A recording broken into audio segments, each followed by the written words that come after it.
Day 13 of Apraxia Awareness Month, and the 30-day challenge has us talking about collaboration between speech therapists and educators, and I love this topic. Let's talk about it.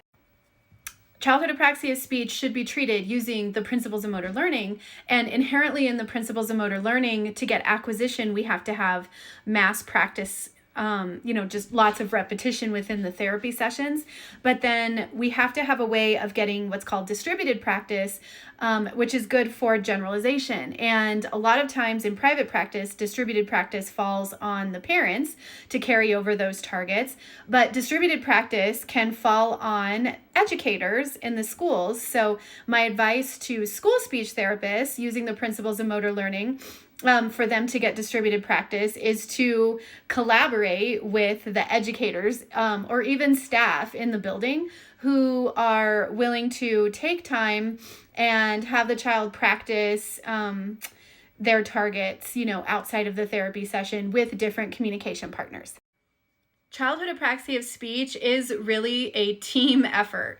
It is very rare that it takes place in a bubble, whether that be a private practice therapy session bubble or a speech therapy school session bubble. It really takes everyone helping work on the targets.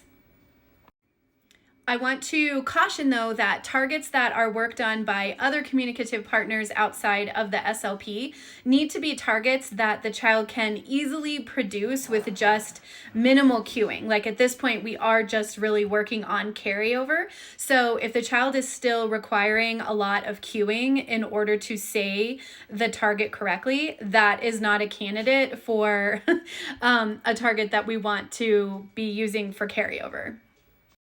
Educators also need to be aware of all of the other ways that apraxia can affect a child in the classroom, more than just the speech motor planning, and I could do a whole other video on that.